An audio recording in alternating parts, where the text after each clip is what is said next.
Olá! Um estudo recém-lançado pelo Banco Mundial mostra que 2,7 bilhões de mulheres ainda enfrentam restrições legais ao escolherem a atividade profissional que querem desempenhar. No Brasil, o documento conclui que o país ainda precisa avançar na criação de leis que garantam a plena participação econômica das mulheres. Para falar sobre o relatório Mulheres, Empresas e o Direito 2018, nós convidamos a advogada e especialista em gênero do Grupo Banco Mundial, Paula Tavares. Paula, seja bem-vinda ao Cidadania Mulher. Muito obrigada, é um prazer estar aqui. Paula, uma das principais conclusões do estudo é que as leis brasileiras ainda são insuficientes para inserirem plenamente as mulheres no mercado de trabalho, na economia brasileira. Como é que o Banco Mundial chegou a essa conclusão? Pois é, na verdade, isso faz parte de um estudo que o Banco Mundial faz há mais ou menos 10 anos, né? Começou no âmbito de um projeto chamado, como você disse, Mulheres, Empresas e o Direito, que nasceu como um paralelo a um projeto também do Banco Mundial Doing Business, que mede a regulamentação do mercado para abertura de empresas e vendo como isso afetava as mulheres, principalmente na hora de serem donas de negócios e barreiras específicas. E o que nós percebemos é que, embora não haja especificamente restrições à mulher, na hora de abrir uma empresa, não existem restrições explícitas com relação ao gênero, existem muitas outras leis que impedem que elas cheguem até nesse patamar, ou seja, que impedem a plena inserção dela no mercado de trabalho e de contribuir plenamente para a atividade econômica do país. Então, nós começamos a olhar, por exemplo, códigos de família, leis trabalhistas, inclusive constituições, vendo, por um lado, onde ainda existem discriminações explícitas à mulher, onde, por outro lado, embora discriminações explícitas já tenham caído, ainda não existam leis proibindo a discriminação, e, por outro lado, outras leis que são muitas vezes neutras em termos de sua linguagem, mas que têm a capacidade de colocar a mulher e o homem em pé de igualdade na hora da sua inserção no mercado de trabalho. Então, nesse sentido, nós começamos a fazer essas avaliações e ver que leis são essas. E nós descobrimos que, ao longo dos 10 anos desse estudo, com esse relatório que nós lançamos a cada 2 anos, embora nós tenhamos acompanhado muitos avanços na progressão de leis e melhores medidas, ainda há muitas barreiras, inclusive no Brasil. E na sua avaliação, na avaliação do Banco Mundial, no Brasil, qual que é a principal barreira, o maior impacto dessa legislação para as mulheres? Pois é, nós fazemos essa avaliação em 7 áreas temáticas principais, tratando justamente dessas leis, né?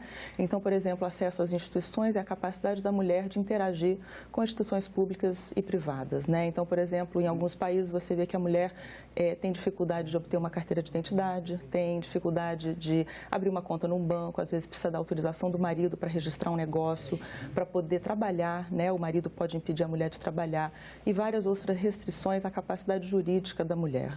E, na verdade, no mundo todo, muitas dessas restrições existiam, né? Existiam, inclusive, no Brasil e foram caindo. No Brasil, inclusive, até uma certa data, e, inclusive, isso só se igualou totalmente com a Constituição de 88, você tinha a mulher numa posição inferior em termos de capacidade jurídica, num dado momento, inclusive, com incapacidade relativa para realizar certos atos, né? No Brasil, essas restrições já caíram, mas em outras partes do mundo ainda existem. E aí, nos outros temas, o uso da propriedade, a capacidade da mulher de administrar, ter acesso a bens, às vezes restrições que existem por heranças desiguais ou outros tipos de leis que impedem o acesso da mulher a bens, que também já caíram no Brasil. O Brasil tem uma igualdade plena hoje nesse sentido. Mas na questão da legislação trabalhista, e são 2 indicadores que nós analisamos nesse sentido, um que trata do acesso ao emprego e o outro de incentivos ao trabalho, leis que podem incentivar o trabalho da mulher. Em termos de incentivos, o Brasil também está bem, né? Basicamente nós vemos aí onde existe educação gratuita primária e obrigatória, onde existe a disponibilidade de creches, pelo menos em termos de legislação, e outras medidas que incentivam o trabalho da mulher. Por outro lado, no acesso ao emprego, essa é uma das áreas em que o Brasil ainda não tem todas as medidas que nós consideramos importantes para que possibilite a participação da mulher plena, né? Então, nós vemos aí proibição de discriminação em áreas específicas, como, por exemplo, em momentos da contratação, em perguntas que podem ser feitas para a mulher, né? E que não existe uma proibição no Brasil, por exemplo, de perguntar se a mulher é casada, se ela não é casada, se ela pretende ter filhos ou não. Isso pode gerar uma discriminação no momento da contratação. A questão de aposentadoria, idade de aposentadoria desigual, pode vir a ser um obstáculo à plena participação da mulher, e nós podemos conversar sobre isso. Então, essa é uma das áreas que o Brasil ainda pode melhorar, né? Em termos de acesso ao crédito, também é outro indicador em que o Brasil ainda não tem leis que proíbam a discriminação no acesso ao crédito para as mulheres, é uma área em que o Brasil poderia melhorar ainda também. E no acesso aos tribunais, que basicamente é o acesso à justiça e a representação das mulheres em tribunais. Então, são as áreas em que o Brasil ainda poderia melhorar e podemos conversar sobre perguntas específicas. E o último quesito, que é a proteção da mulher contra a violência, o Brasil bastante avançado já com a Lei Maria da Penha e protegendo contra o assédio sexual no mercado de trabalho, mas ainda precisando adotar uma legislação específica que proteja contra o assédio sexual no ambiente escolar, por exemplo. Então, são as 7 áreas temáticas e as áreas em que o Brasil está melhor ou pior posicionado em relação aos outros países do mundo. Com relação à aposentadoria, o Banco Mundial defende a igualdade de tempo, né, para se aposentar entre homens e mulheres, mas o Brasil tem uma questão específica, né? A gente vê aí pelas pesquisas do IBGE, por exemplo, que as mulheres têm aí uma terceira jornada, e isso é claro, trabalham mais às vezes em casa até do que no próprio trabalho. Chegam em casa e ainda vão desempenhar outras funções. Diante desse quadro específico do Brasil, é possível, na avaliação do Banco Mundial, mesmo assim, as mulheres precisam igualar o tempo de serviço para se aposentar? Na verdade, não é uma questão só do Brasil, não, né? Essa situação em que a mulher tem a responsabilidade primordial ou principal de cuidar dos filhos, de cuidar do lar e ter a responsabilidade com o cuidado com a família, ainda se apresenta na maioria do mundo, na maior parte dos países, né? É uma discriminação, uma desigualdade histórica em termos de papéis, né?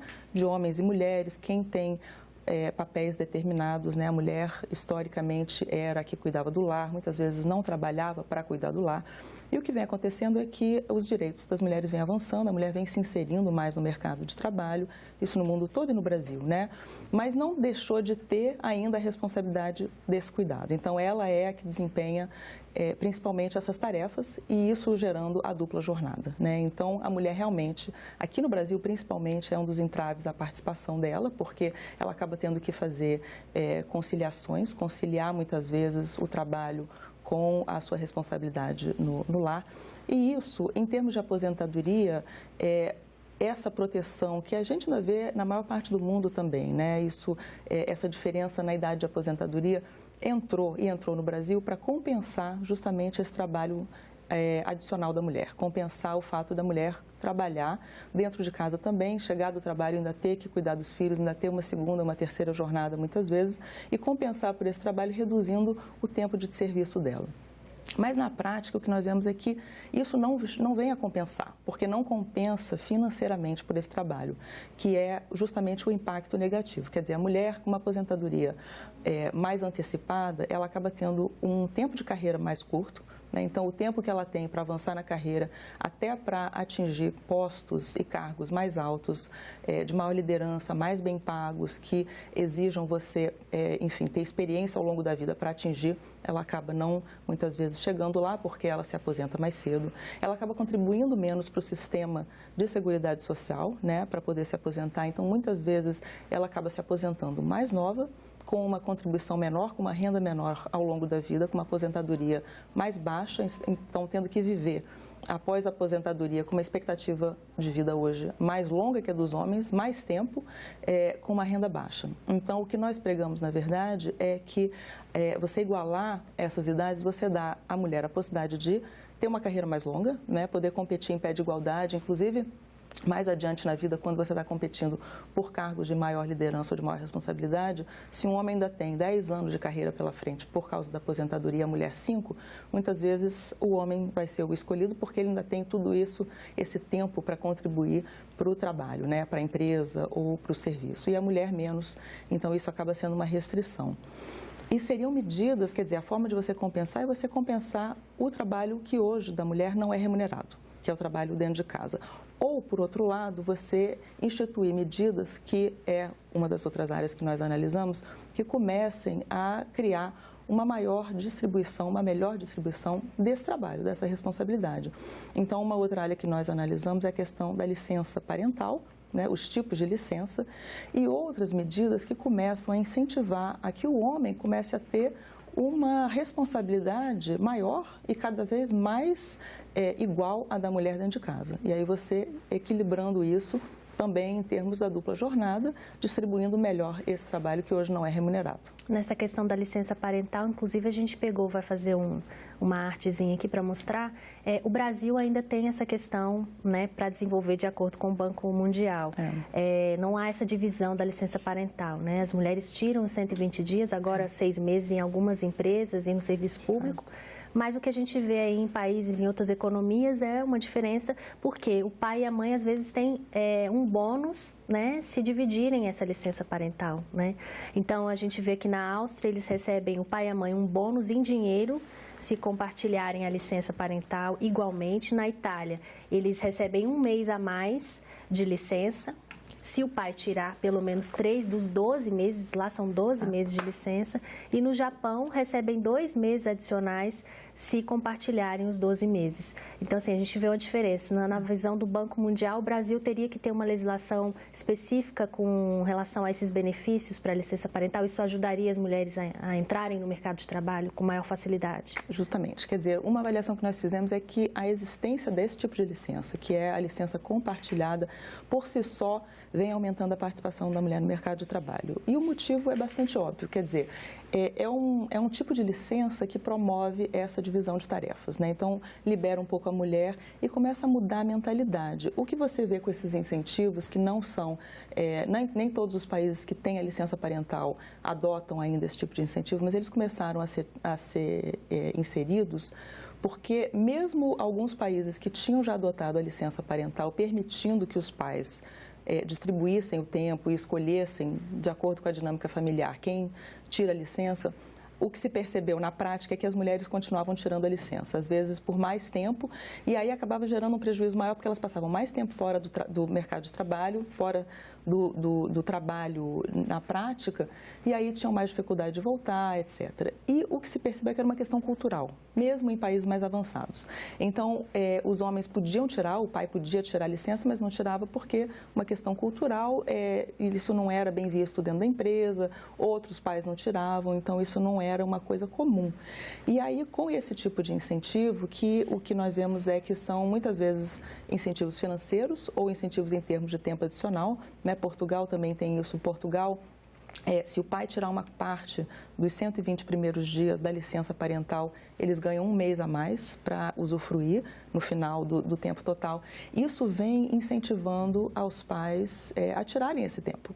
Então, isso começa a mudar a mentalidade, né? Quando os pais todos dentro de uma empresa tiram uma parte da licença, isso se torna uma coisa natural. Então, você começa a normalizar e mudar esse paradigma de que é a mulher que tira esse tempo. No Brasil, aqui não seria diferente também. Essa cultura, né, ia fazer com que se mantivesse.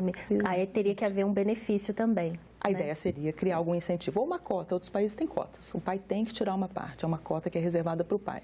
Que se não for tirada pelo pai, os dois perdem, né? Não pode ser usufruída. Então, é uma forma de você começar a mudar essa dinâmica familiar, incentivando os pais. A Suécia agora está com um vídeo que está rolando aí mostrando os pais cuidando dos filhos, quer dizer, tentando incentivar, inclusive em termos de conscientização, a importância disso e mudar um pouco essa mentalidade, né? Normalizando isso como uma divisão de tarefas que é natural, né? Dos dois poderem participar da criação dos filhos, até como um benefício para o pai poder... Para a criança também. E para a criança, né? Poder estar mais ativo na criação do filho. Com relação às mulheres no mercado de trabalho, o Banco Mundial também concluiu que ainda as mulheres não atingem aqueles cargos de chefia e quando atingem ganham menos, 25% até menos que os homens no mesmo patamar, no mesmo cargo dentro de uma empresa. Como é que poderia se mudar, modificar isso? O Banco Mundial tem alguma experiência com países que tiveram sucesso nessa melhoria com relação a esse ponto? Pois é, você tem aí duas abordagens, né? Uma é a questão ainda voltando a essa questão histórica da mulher ter a responsabilidade de cuidar da família e dos filhos, né?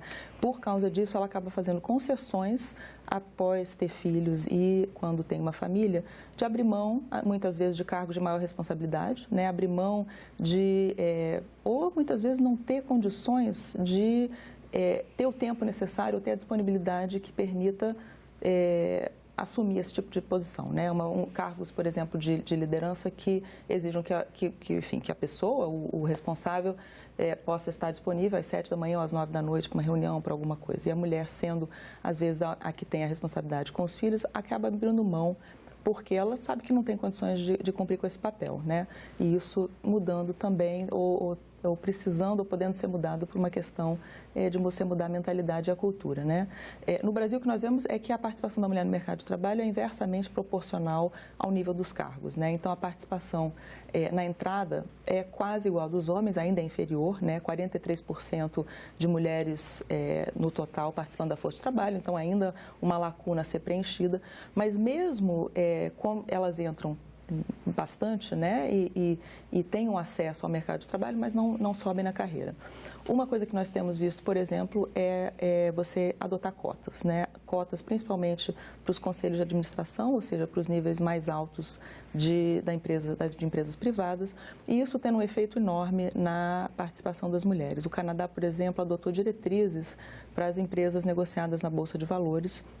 Em 2 anos, de 2014 a 2016, quando eles mediram o efeito dessas diretrizes, eles viram um aumento de 18% a 25% na participação das mulheres nesses conselhos de administração, ou seja, no topo mais alto, né? Isso acontece também na política. E o Banco Mundial defende a adoção dessas cotas no poder decisório de empresas?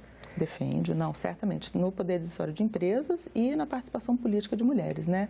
É outra área que o Brasil ainda é deficiente em termos de adoção de medidas, né? Você tem aí cotas de 30% para a participação de mulheres nas eleições, né? Quer dizer, na candidatura, mas você não tem assentos reservados. Então, você não traduz isso em resultados efetivos. Aí o que você vê é uma participação baixíssima das mulheres, né?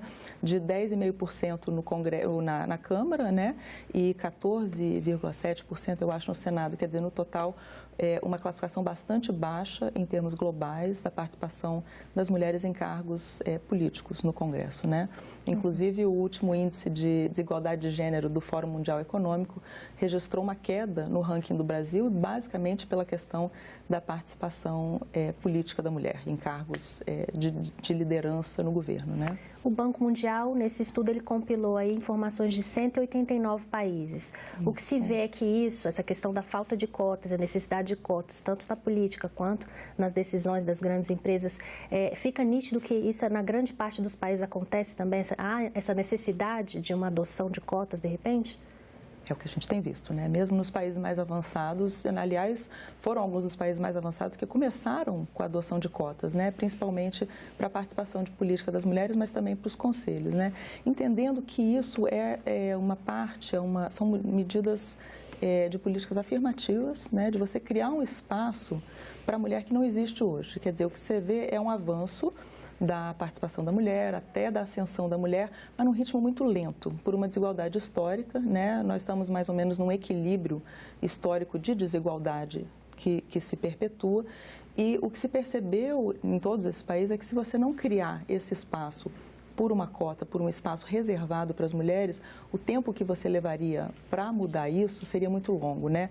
No Brasil, por exemplo, está em pauta hoje um projeto para adoção de cotas para as mulheres em conselhos de administração de empresas públicas e sociedade de economia mista, que ainda está tramitando, mas que determinaria no primeiro ano uma participação de 10%, uma cota, né? E o estudo que foi feito recentemente aqui no Brasil, não por nós no Banco Mundial, mostra que se isso não fosse promovido por meio de cotas, o Brasil levaria 100 anos aproximadamente para atingir esses 10%. Então, é uma forma de você acelerar esse processo, né? Você criar esse espaço reservado para as mulheres e aí, além de você criar um espaço em que as mulheres têm acesso por uma questão de políticas públicas, você tem as mulheres também se preparando, né? Quer dizer, se preparando mais e, de alguma forma, aspirando a esses cargos e essas posições. O que hoje não acontece porque, em muitos casos, elas sabem que não vão ter oportunidade. Então, nem tem essa aspiração, nem se preparam para fazer isso. Então, você mudar também essa questão de mentalidade, até de expectativa, de motivação para enfim, buscar esse tipo de cargo, né? Uma outra conclusão do Banco Mundial é que o PIB brasileiro ganharia com a participação das mulheres na economia, né? Comenta um pouquinho sobre essa questão. Comento sim. Na verdade, esse também não é um estudo nosso, mas é um estudo que tem sido feito no mundo todo, tem um estudo global sobre isso, né? E o ganho do PIB global seria de 28 trilhões. A forma como o estudo foi feito é vendo um potencial, né, a previsão de maior participação da mulher no mercado de trabalho, fechando essas lacunas da desigualdade na participação. Então, se você conseguisse hoje fechar até 2025, que é uma previsão mais ou menos viável, né? E foi um compromisso, inclusive, que os países do G20 fizeram de fechar essa lacuna em 25% da lacuna que existe hoje na participação feminina no mercado de trabalho. Você teria um ganho global de 28 trilhões no PIB global e para o Brasil esse mesmo estudo, com essas mesmas perspectivas, né, de você fechar em 25% essa diferença na participação feminina no mercado de trabalho com relação à masculina, até 2025 teria um ganho de 3,3% do PIB, ou seja, você injetaria esse valor na economia. E faz sentido, né? Porque, na verdade, o que você vê é que você tem uma grande parte da população, inclusive capacitada. As mulheres hoje no Brasil se formam no nível universitário, têm um nível educacional maior do que os homens, né? Se formam em maiores números, mas não necessariamente isso se traduz na participação delas no mercado de trabalho. Então, você está perdendo aí com uma mão de obra, uma força de trabalho, inclusive capacitada, produtiva, e isso deixa de ter um ganho para a economia como um todo, né? Então, esses estudos começam a ser feitos para mostrar que essa igualdade, ou promover essa igualdade na participação, não é só uma questão de direito da mulher, mas é uma questão econômica também, né? Quer dizer, é um ganho econômico para o país de você aumentar aí a produtividade e ganhos para todo mundo, né? Paula, apesar dessas necessidades de avanços, não só no Brasil, mas em vários países, é inegável que houve aí uma percepção de melhora, né, das condições da mulher no mercado de trabalho, na economia, no empreendedorismo. Na sua avaliação, o que de positivo o Brasil já tem e traz na sua legislação que a gente pode destacar, né? Apesar de toda a necessidade de avanço na legislação, a gente teve um ganho muito importante em todos os níveis com relação à mulher, né? Certamente. Não, o Brasil está bastante avançado, né? Quer dizer, em termos da média, inclusive para a América Latina, o Brasil está bem posicionado, né? Ou igual ou melhor do que a média da América Latina em todos os indicadores, basicamente. Então, bastante avançado. Como eu disse, o Brasil já eliminou todas as restrições explícitas à mulher. Tem uma ainda que fica aí na lei trabalhista, mas que não é necessariamente aplicada na prática, mas as discriminações explícitas já caíram. Então, esse é um avanço positivo, a adoção de proteções da mulher contra a violência, você tem proteções no ambiente do trabalho, né? Você tem aí a mulher tendo uma posição igual quando volta da licença maternidade, você tem uma licença maternidade compatível com os parâmetros da OIT, remunerado pelo governo, você tem aí várias determinações e avanços que o Brasil tem feito nos últimos anos, que são muito louváveis, né? Então, bastante bem posicionado. As questões que faltam justamente são mais essas medidas que proíbam a discriminação ou que possam criar esses espaços para a mulher, né? No mercado de trabalho, no acesso ao emprego, nós comentamos, por exemplo, que, bom, a questão de poder fazer esse tipo de pergunta na entrevista que eu comentei, né? Mas você ainda não tendo uma lei que determine a igualdade de remuneração por trabalho de igual valor, isso pode ter um impacto também nesse diferencial de remuneração entre homens e mulheres, né? Você tendo essa aposentadoria desigual. Então, algumas lacunas ainda a serem fechadas, né? No acesso ao crédito, políticas também de não discriminação no acesso ao crédito por gênero e por estado civil, que também é uma questão que pode afetar o acesso da mulher ao financiamento, né? Ficam aí, então, sugestões do Banco Mundial para possíveis políticas públicas nessas áreas, né? Certamente. Paula, muito obrigada pela sua participação aqui no Cidadania Mulher. Eu que agradeço. Obrigada a todos. Bom, hoje a nossa entrevista foi sobre mulheres, empresas e o direito 2018. Se você quiser rever, baixar ou repassar o link, basta acessar a nossa página na internet, senado.leg.br/tv, ou então o canal da TV Senado no YouTube, youtube.com/TV Senado. Para fazer algum comentário, crítica ou sugestão, mande um WhatsApp para a gente 61 99966 1616 ou telefone de graça para o Alô Senado no 0800 61 2211. Muito obrigada pela atenção e até o próximo Cidadania Mulher.